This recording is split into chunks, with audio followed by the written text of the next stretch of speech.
Good morning बेटा, this is उत्तल कुमार। आप सबका स्वागत करता हूँ अपने यूट्यूब चैनल में। आज की टॉपिक है हमारी रिलेशन फंक्शन पर बेस्ड है। हमें इसमें प्रूफ क्या करना है? हमें प्रूफ करना है one one and onto function proof करना है। तो आपको फंक्शन डिफाइंड होगा क्वेश्चन में। क्या डिफाइंड है? F such that A to B एक फंक्शन है जो कि रिलेशन ए से बी में रिलेशन इस्टेब्लिश किया जा रहा है। मतलब कि आपके पास सेट ए है और एक सेट बी है, यहाँ से यहाँ के बीच में आपका रिलेशन एफ इस्टेब्लिश किया जा रहा है। क्लियर है? अब क्या करना है, इसको हमें दिखाना है कि हमारा वन वन फंक्शन है और बाद में दिखाना है आपको ऑन टू फंक्शन है। क्लियर है? One one function onto function. तो दिखाने के लिए हम क्या करते हैं, कौन कौन सा स्टेप फॉलो करते हैं? तो उससे पहले आपको पता होना चाहिए कि आपका जो सेट ए है उसमें किस टाइप का एलिमेंट है, सेट बी में किस टाइप का एलिमेंट है। तो डिफाइन है, सेट ए में जो है पूरा रियल नंबर में से 2 को सेपरेट किया गया है। क्लियर है? तो पूरे रियल नंबर में से 2 को सेपरेट किया गया जो कि सेट ए में है। मतलब ये पूरे रियल नंबर में से 2 को निकाल दिया गया है। और सेट बी में कैसा, पूरे रियल नंबर में से आपको 1 को निकाल दिया गया। क्लियर है? इस टाइप का फंक्शन है। अब इस फंक्शन को हमें one one onto prove करना है। तो आइए सबसे पहले इसको साफ करते फिर प्रूव करते हैं क्वेश्चन को।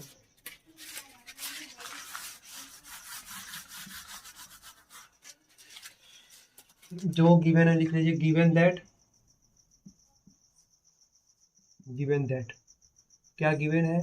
F x equal to x minus one upon x minus two. And क्या गिवन है आपको? A such that R A equal to क्या है, इसको बराबर ले लीजिए आप, इसको इक्वल, ये जो इम्प्लाइज दैट सिंबल लगा हो इसको आप इक्वल मान के चलिए। ए बराबर क्या है? ए बराबर पूरे रियल नंबर में से 2 को सेपरेट किया गया है। एंड बी बराबर क्या है? पूरे रियल नंबर में से 1 को सेपरेट किया गया। ये आपका फंक्शन का डिफिनीशन है, डिफाइन किया गया है। अब इसी को हमें वन वन और ऑन टू प्रूफ करना है। तो क्या करेंगे? फॉर वन वन हम कौन सा स्टेप फॉलो करते हैं? फॉर वन वन के लिए हम f x one equal to f x two दिखाते हैं। क्लियर है? फॉर वन वन के लिए हम f x one equal to f x two दिखाते हैं। तो इसको मैंने लेट कर लिया। तो let f x one equal to x two for all x one comma x two belongs to real number. Clear है? रियल नंबर या फिर इसको रियल नंबर नहीं, पूरा सेट ए आप किस में से ले रहे हैं? सेट ए में से ले रहे हैं। इसको लिखेंगे क्या? X one minus one upon x one minus two equal to x two minus one upon x two minus two. Implies that cross multiply करिए, x one minus one x two minus two equal to x one minus two और x two minus one. तो x one x two आ गया, फिर minus two x one और ये minus x two equal to x one x to, फिर ये आपका माइनस एक्स वन, इसमें एक चीज़ भूल गया है, एक सेकेंड, प्लस टू, और उसके बाद ये minus x one minus two x two और फिर प्लस टू। अगर देखा जाए तो इसमें से आपका प्लस टू कैंसिल आउट हो गया, x one x to cancel out हो गया, और इसको एक्स वन किधर लाएंगे, एक्स टू किधर ले आएंगे, तो इधर आपका ये हो गया minus x one equal to minus x two. Implies that करके चलेगा, तो इम्प्लाइज दैट एक्स वन बराबर एक्स टू माइनस आपका कैंसिल हो गया। तो सिंस क्या पता है, since f one equal to f x two ये पता है, मैंने लेट किया था। अब हमें क्या मिल गया? X one equal to x two for all x one comma x two belongs to capital A, set A से आपको ये बिलोंग करता है। क्लियर है? तो hence f is one one function हुआ। क्लियर है? इतना स्टेप फॉलो करना होता है। क्या करना होता है? सबसे पहले हम ये लेट करेंगे। क्लियर है? लेट करने के बाद आप ये दिखाएंगे पहला स्टेप, दूसरा स्टेप में आप ये दिखाएंगे, तीसरा स्टेप में आप इतना पूरा लिखेंगे अगर ये वन वन है, तीसरा स्टेप, चौथा स्टेप में आप ये लिख देंगे। क्लियर है? F is one one onto function. इतना तो आपका हो गया वन वन फंक्शन का का प्रूविंग। अब बात आती है आपका ऑन टू फंक्शन कैसे प्रूव किया जाता है। ऑन टू फंक्शन के लिए हमें लेट करना पड़ता है इसके बराबर कुछ टर्म, एफ एक्स की जगह वाई हम लेट करते हैं। अब आ गया फॉर ऑन टू के लिए, क्लियर है। तो हम क्या करते हैं, let y equal to x -1 upon x -2, clear है, ये हो गया। अब हमें इस ये y जो है x टर्म पे लिखा है, x टर्म में लिखा है, अब हमें क्या करना है, x को y की टर्म में निकालना है। तो क्रॉस मल्टीप्लाई करिए, x y implies that x y -2y equal to x -1, x वाले टर्म को एक तरफ, वाई वाले टर्म को एक तरफ, तो क्या आ गया आपका -2y + 1 equal to x -xy। तो इम्प्लाइज दैट आपका हो गया -2y + 1 equal to x common ले लीजिए 1 - y।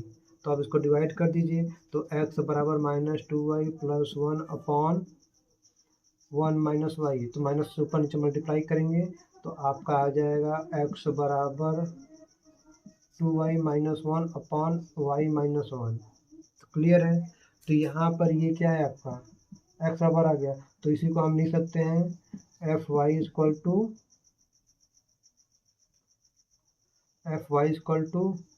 2y - 1 upon y -1, clear है।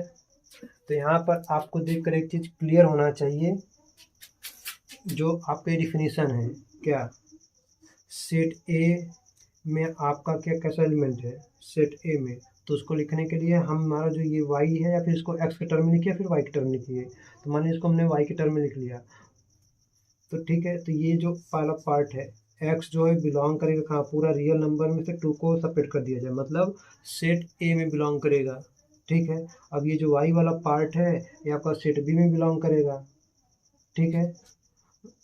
तो फॉर आल सभी y के लिए, for all y belongs to, पूरे रियल नंबर में से 1 को सेपरेट कर दिया जाए। क्यों, क्योंकि यहाँ पर 1 रखने पर ये पूरी तरह से अनडिफाइन हो जाएगा। तो इसको डिफाइन करने के लिए पूरे रियल नंबर में से 1 को सेपरेट करना पड़ेगा, जो कि आपका डिफिनीशन ये खुद कह रहा है, पूरे रियल नंबर में से 1 को सेपरेट कर दीजिए, तो आपका डिफाइंड हो गया। तो इस हिसाब से आपका रेंज मिल जाएगा, आपका रेंज हो जाएगा क्या, range of function f x equal to पूरे रियल नंबर में से 1 को सेपरेट कर दिया जाए। तो यही आपका जो y की जो जितनी वैल्यू है वो क्या कहलाती है, रेंज कहलाती है। पूरे रियल नंबर में से 1 को सेपरेट कर दीजिए। तो therefore range equal to codomain आ गया। रेंज जब कोडोमेन के बराबर होता है तो यही कंडीशन आपका आता है कि जब आपका फंक्शन 1 ऑन टू हो, तो यही फंक्शन आपका ऑन टू फंक्शन कहलाता है, ऑन टू फंक्शन कहलाता है। Hence f is onto function, clear है। जब आपका रेंज कोडोमेन के बराबर हो जाए तभी आपका ये फंक्शन कहलाता है ऑन टू फंक्शन। कोई डाउट अगर पूछना चाहते तो पूछ सकते हैं, ये आपका ऑन टू फंक्शन का प्रूविंग है। तो सारी चीज़ें डिफिनीशन से ही ली जाती है और डिफिनीशन पर बेस्ड ही डिफाइन किया जाएगा पूरे सॉल्यूशन को। तो जो डिफिनीशन में कह रहा था आपको यहाँ मिल रहा है, क्लियर है। क्यों, क्योंकि आप जानते हैं कि ये आपका मैपिंग होता है, ऐप होता है, ये सेट ए हो गया, सेट बी, ये आपका क्या कहलाता है, डोमेन कहलाता है, ये आपका रेंज कहलाता है, ठीक है। और इसी में जिसका इमेज मिलता है वो आपका क्या कहलाता है, कोडोमेन, क्लियर है, कोडोमेन कहलाएगा। जब रेंज और कोडोमेन बराबर हो जाएगा तो केस आपका ऑनटू होता है। क्यों, क्योंकि ऑनटू का केस यही कहता है कि सेट बी में भी कोई एलिमेंट फ्री नहीं बचना चाहिए जिसका प्री इमेज सेट ए में ना हो, इसलिए आपका सारे एलिमेंट का प्री इमेज मिलेगा, इसलिए रेंज और कोडोमेन बराबर हो जाएगा। तो यहाँ से आपका रेंज इक्वल टू कोडोमेन हो जाएगा, क्लियर है। तो वही चीज़ यहाँ पर ये लिखा गया है। Thank you. अब मिलेंगे नेक्स्ट वीडियो में, इसी तरह क्वेश्चन को लेकर आते रहेंगे। अगर वीडियो अच्छा लगा तो लाइक करिए, सब्सक्राइब करिए, अपने दोस्तों के बीच में शेयर करिए। तब तक के लिए बेटा धन्यवाद।